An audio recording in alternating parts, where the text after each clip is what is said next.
You are not where you're supposed to be because of you. It's all you.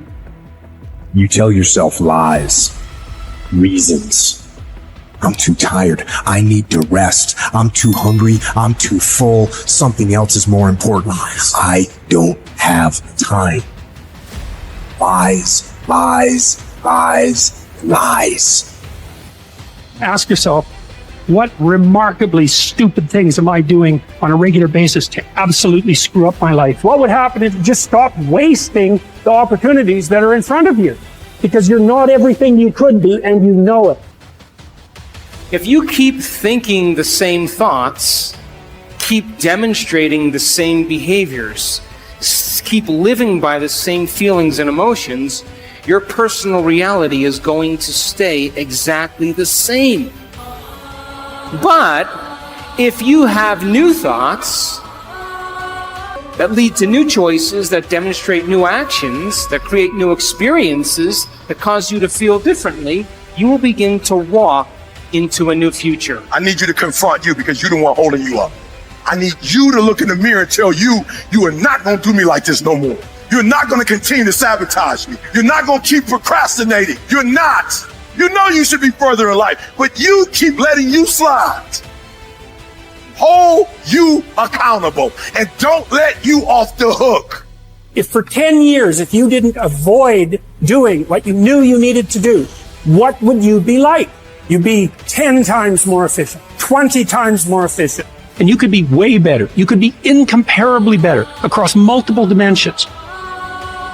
Do something away from the normality of what you've been doing. Why not try it, man? Shock the system. Get up at 4 in the morning one day, just one day, and go for a run. Commit to one day and see how you feel. As you're jogging it back in around 5 or something, as your neighbors are still asleep, or your day's already provided something for you. Mentally, you'll feel like, wow, man, that was a lie.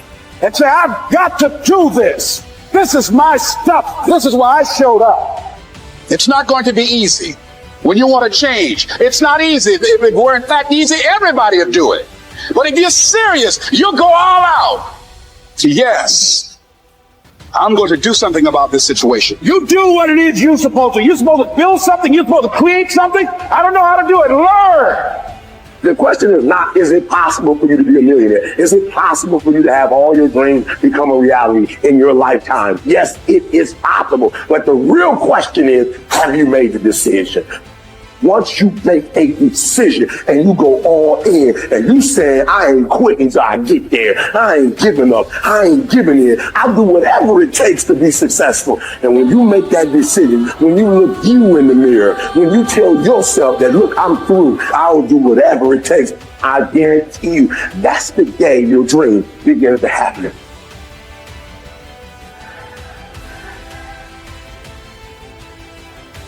So then, when you have a purpose or a vision or a mission or an intent that's bigger than you, it means it signifies something that's ongoing. You could have a purpose to go east, and there's never an end to east. You could have a purpose to be healthy. There's always more health to have. You could have a purpose to be wealthy. There's never an end to wealth. You could have a purpose for knowledge, and there's never an end to knowledge. It signifies a direction. My purpose is to transform individuals in order to transform a culture. And I'm clear on that purpose, and it gets me up in the morning every single day. So then, how do you bring a vision from the world of possibility into the world of reality? From thought all the way down into matter. From what we say in quantum physics, from the wave of possibilities all the way down into the particle. From the immaterial, something that doesn't exist yet, into the material. From the world beyond the senses to the world of the senses. How do we do that? Well, it requires then setting up goals in alignment with your purpose. So let's just say you have a purpose to go in a certain direction. Your purpose signifies a direction, but your goals should always be in alignment with your purpose. And people who have goals in alignment with their purpose, their goals are a natural side effect of them being on purpose. So then what about getting healthy. You may say, okay, I want to lower my heart rate. That's one of my goals. I want to lose, 10 kilos. I want to have more energy. I want to wear a new wardrobe and have a new relationship. This is the short-term goal at the beginning, and the long-term goal is at the end. And as long as you keep making the same choices, demonstrating the same behaviors, reproducing the same experiences, feeling the same way, you'll arrive at all of those goals. What about becoming abundant? You may say you want to be wealthy, and to me it doesn't matter. Wealth is a state of mind. You may want to start a new business. Once you start that new business, you may want to hire 2 new staff employees in 6 months. Then you may say you want to buy a company vehicle. And of course, then the next one is buy a new house. And then ultimately what? Make $1 million? Why not? If that's your goal, to reflect your purpose, then you should arrive at it. Are you still with me? How about learning knowledge? Is there ever an end to knowledge? You may want to get an associate's degree. And then you may want to get a bachelor's degree. And then you may want to get a master's degree.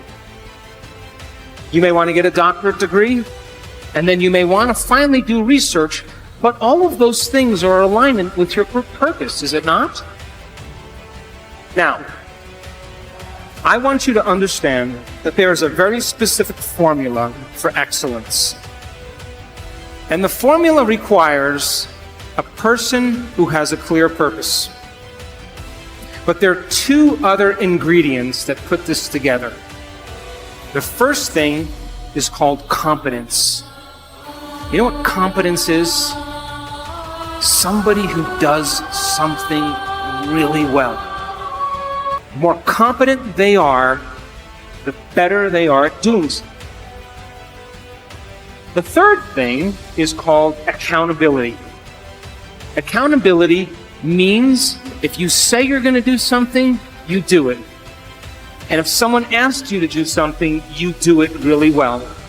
And if you combine a person who's on purpose with a high level of competence and accountability, you have excellence in an individual. I run 3 companies, and all 3 companies, my teams are very high on their purpose scale. They better align with my purpose. They have very high level of competence, and they are very high on the accountability scale. And I don't even bother them. I never even manage them. Because if they're not competent, accountable, and on purpose, they're going to stand out with the rest of the culture, and other people are going to be doing their job, and they are not going to keep up. And I say to my staff, I run an Olympic-level team. You have to be able to play at an Olympic level. If you can't be competent and accountable on purpose, there's nothing personal. We just have to cut you because we're moving at a fast pace. Be someone who is cool under pressure.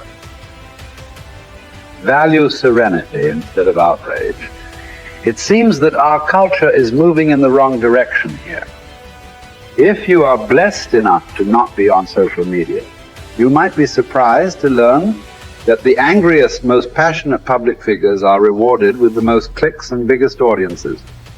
Our culture has begun to confuse passion with substance, reward the loudest and angriest voices, and thus incentivize behavior wholly at odds with stoic wisdom.